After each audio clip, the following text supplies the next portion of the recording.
એના પછી આવે છે law of cause and effect. Law of cause and effect. દરેક પરિણામનું કોઈ ને કોઈ કારણ હોય છે. Without cause there is no result. જ્યાં ધુમાડો હોય ત્યાં નક્કી સમજી લેવાનું કે અગ્નિ હોય ને હોય. અગ્નિ વગર ધુમાડો ન હોય. કારણ કાર્ય. એવી રીતે તમને જો માથું દુખતું હોય, બહુ નીચે આવું પ્રેક્ટિકલી, તમને જો માથું દુખતું હોય તો શું કરીએ આપણે? માથું દુખે એટલે શું ખાઈએ? પીલ લઈએ ને, ટાઇલિન. હા, ટાઇલિન. પછી માથાની તો એટલી બધી ગોળીઓ છે કે એ ગોળીઓ જોઈજો ને માથું દુખવા. માથું દુખે એટલે ગોળીઓ ખાઈએ. જૈન દર્શન કહે છે ગોળી ખાઓ, કાંઈ વાંધો નહીં, કર્મને અધવચ્ચે પ્રિવેન્ટ કરો, લેકિન માથું કેમ દુખ્યું એના રૂટમાં જાઓ. કેમ દુખ્યું? બીજાનું ખાધું હતું એટલે બીજાનું માથું. ઘણાને માથું એટલે દુખે બીજાનું બહુ ખાધું હોય, કર્મ તો આવે જ ને. રાતના ઊંઘ નથી થઈ પૂરી, વિચારવાયું ચાલુ થયા હતા મગજમાં, એટલે પેટમાં ગડબડ છે, કંઈક ભજીયા આડું ખાઈ લીધું હતું કે આમ જરાક પાછું પિત્ત ઉપડ્યો ઉછળ્યો, કંઈક પેલા રીઝનમાં જાઓ. જૈન દર્શન કહે છે કોઈ પણ બીમારી આવે, બીમારી એટલે કોઈ પણ રિઝલ્ટ તમે ફેસ કરી રહ્યા છો એના કોઝમાં જાઓ. ઘરમાં તમારું અપમાન થઈ રહ્યું છે એના કારણમાં જાઓ. કારણમાં જશો એટલે તમે તમારા સુધી પહોંચી જશો. Because you are the cause yourself. તો ઉપાય કરવાનો વાંધો નથી, પણ પહેલાં કારણ શોધો. કેમ બીમાર પડો છો? કારણ શોધો. કેમ દુઃખી થાવ છો? કારણ શોધો. કેમ ઘરમાં છોકરાઓ મારું સાંભળતા નથી? કારણ શોધો. કારણ છોકરાઓમાં નથી, આપણામાં છે. ઘણા ઘરોમાં હું જાઉં, ઓહો, મને એ કે સમજજી અમારા છોકરાઓને અમારા છોકરાઓ અમારી સાથે પ્રાર્થનામાં બેસે તો શું કરવાનું? અમારા છોકરા અમે બેસીએ માળા ગણવા સાથે બેસે શું કરવાનું? કેમ કે આ પ્રશ્ન એટલે પૂછે છે કે પહેલેથી જ એમને એવો વ્યવહાર કર્યો છે કે બેસતા હોય તો ના બેસે, પહેલેથી જ માહોલ ઊભો કરી દીધો છે. હું સમજી જ જાઉં કે આ બેસતા જ નથી, આ મા બાપનું માનતા જ નથી. અને એમાં કારણ છે પોતે એટલો ઓવરફોર્સ કરી અને એને બહુ ફોર્સ ધર્મનો કોઈ કરતા નહીં. વાત નીકળી તો કહું છું, તારે જવું જ પડે, બસ આ એને બરબાદ કરી નાખે. પ્રેમથી સમજાવો, આદરથી વાત કરો, રિક્વેસ્ટ કરો. દરેકનો પોતાનો ઈગો હોય છે સૂક્ષ્મ. કોઈને બીજાની આમ ડિક્ટેટ કરેલી વાત ગમતી નથી. હું પણ તમને કહું એકદમ એનો ડિક્ટેટ કરીને રાતો કરવાનો, તમે પણ આ વાત કેટલાય મારા અહીં આવે છે, કેટલા અમારા તમે હજુ બીજા ત્રીજા આખા વર્ષમાં 15 આવે છે. તમે કોણ? રાઈટ? એટલે કોઈને નથી ગમતું, એટલે આપણે જ કારણ છે. હંમેશા યાદ રાખો, મારા પ્રોબ્લેમનું કારણ હું છું. એટલી બધી વસ્તુ યાદ આવી રહી છે ને. તો એક બેન એના સાસુમાં બાજુ મારે એટલે બધું એને આખું મકાન આપી દીધું, કામવાળી આપી દીધી, ગાડી આપી દીધી. એ પેલા સાસુને એના ઘરમાં કામવાળી છે, ગાડી છે, એનું સુખ નથી. રોજ અહીંયા આવીને આના કિચનમાં જઈને થામાં નાખે, શું બનાવ્યું? પછી પેલા કૂકને એટલો ડિસ્ટર્બ કરે, કેમ આટલું બધું બનાવ્યું? ખાવાડા કેટલા છે? અલા પણ તું તારા ઘરમાં ધ્યાન રાખે ને, અહીંયા જ. અને પેલી એની વહુ બિચારી ડિસ્ટર્બ, એના 2 બાળકો ડિસ્ટર્બ. મને કીધું સમણજી બહુ ટેન્શન, પ્રાઇવેટ 5 મિનિટ આપો, પ્રાઇવેટ વાત કરવી છે. પ્રાઇવેટ મળે, મેં કીધું બોલો. તો કે આ સાસુ માનો કેળો છૂટતો નથી, રોજ આવીને ટપકા માર્યા કરે. અમારી છોકરીઓ ડિપ્રેશનમાં આવી. સમજી શું કરવું સમજાતું નથી. એને મકાન આપ્યું, ગાડી આપી, કામવાળી આપી. મેં કીધું બેન એ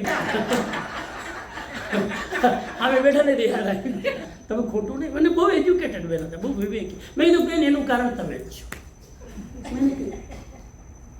તમારા ઘરમાં તમને ડિપ્રેશન આવી ગયું, તમારા 2 બાળકોને આવી ગયું, સાસુ અહીંયા ટપ કરે, કારણ તમે જ છો. મને કે હું શું કારણ? મેં તો સાંભળો, હજુ તો આપણું કાઉન્સલિંગ ચાલુ થયું છે. મેં તમે કારણ એટલે છો કે તમે ક્યારેય એને જઈને 2 મિનિટ પ્રેમથી એની પાસે બેઠા તો કે આની પાસે હું બે, બસ એ જ કારણ. તમે ક્યારે એની પાસે જઈને કીધું મમ્મી આજે હું બહાર જાઉં છું તમારા માટે કંઈ લાવવું છે? આવવાનું હું પૂછ્યું? બસ બસ આ જ કારણ એટલે અહીં આવે છે. એટલે મેં એને સજેશન કીધું, મેં કીધું તમારે આવતા બંધ કરવા જ મારે કહેવાય નહીં, પણ મેં એમને કીધું કે તમે ડિસ્ટર્બ ન થાય એવું ઈચ્છો જ કંઈ બિલકુલ નહીં, એટલે તો તમારી પાસે મેં કીધું સિમ્પલ ઉપાય છે, ખાલી 5 મિનિટની ટિપ્સ મારી કરવાની છે રોજ. મેં તો રોજ સવારે અહીંથી વોક કરવા તમે નીકળો છો ને બહાર, મેં જોયા તમે રોજ વોક કરતાં 5 મિનિટ ત્યાં જવાનું, બેલ મારવાની અને એને સાસુના ઘરે જવાનું અને ત્યાં તે બેઠા એની પાસે જઈ 5 મિનિટ બેસવા, એને પૂછવાનું મમ્મી કેમ છો, આજે હું બરાબર, ડ્રામા જ કરવાનો, હાવ નાટક કરવાનું કે ભાવ તો ક્યારના મરી ગયા છે, મમ્મી ઊંઘ આવી રાતના હા એને દવાનું પૂછવાનું, દવા શું નાસ્તો બનાવ્યો, કંઈ બનાવ્યો હું અહીંથી મોકલું તમને, કંઈ જોયું તો ના કાંઈ, અને પછી પૂછવાનું હું આજે બહાર જાઉં છું કંઈ તમારા માટે લાવું છું, તમારે આવું છું હું શોપિંગ કરવા જવાનું, ખાલી ડ્રામા જ કરવાનું, એને ક્યાંય જવું નથી, હાલી જ નથી આપતા, ખાલી ડ્રામા જ કરવાનો. કે ઓકે મેં તો કરો અમારો નંબર અઠવાડિયામાં ફોન કરજો. 5 દિવસ ત્યારે ફોન આવ્યો, મને કે મિરેકલ હેપન્સ. બધું શું થયું? તો કે આવવાનું મન આવું. મેં કીધું એ અહીંયા આવીને કટકટ એટલે કરતા હતા કે એને ગાડી નથી જોતી, એને કામવાળી નથી જોતી, એને બંગલો નથી જોતો, એને અટેન્શન જોઈએ છે ને એને પ્રેમ જોઈએ છે. એ તમે આપ્યું 5 મિનિટ ત્યાં જઈને એટલે આવવાનું બંધ થઈ ગયું. તમે તો આપતા નતા એટલે પેલા કુક પાસેથી લેતી હતી અટેન્શન, પ્રેમના ત્યારે સો મેની વે શું બનાવે એને ખાલી બહાનું જોતું હતું કે મારા ઉપર કોઈ ધ્યાન આપે. બસ ખ્યાલ આવે છે તમને?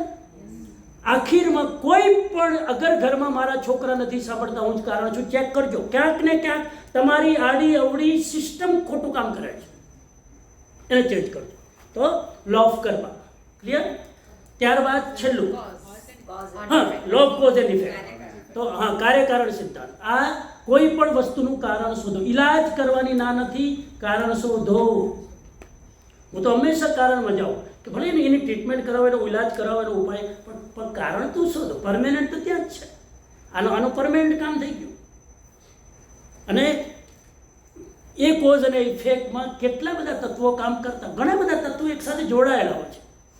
એક છે ને એક માણસ ત્યાં કને રસ્તામાં ભીખ માંગતો હતો, એટલે એક ભાઈ બિચારો મંદિરમાંથી રોજ નીકળે જોવે એટલે એને આમ ક્યારેક તો ભાવ જાગે ને દયા આવે, તો રોજ એના પેલા જ્યાં બેસતો હતો ભીખ માંગે એના પાત્રમાં રોજ 100 રૂપિયા નાખે, રોજ 100 રૂપિયા, ત્યાંથી નીકળે 100 રૂપિયા નાખે.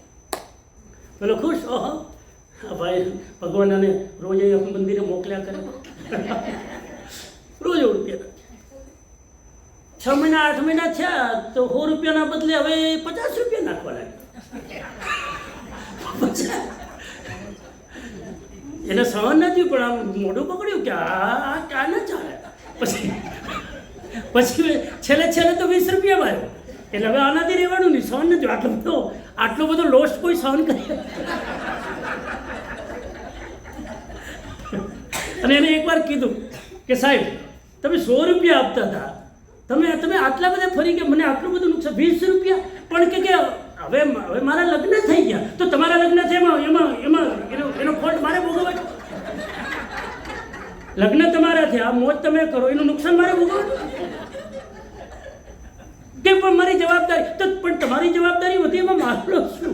એને કોણ સમજાવે કે ભાઈ આપતા હતા ત્યારે કારણ અલગ હતું અને હવે નથી આપતા એનું કારણ અલગ છે. કારણ બદલાય એટલે પરિણામ બદલાય. પણ ભિખારીને કોણ લેક્ચર આપે? એટલે તમને આપું છું.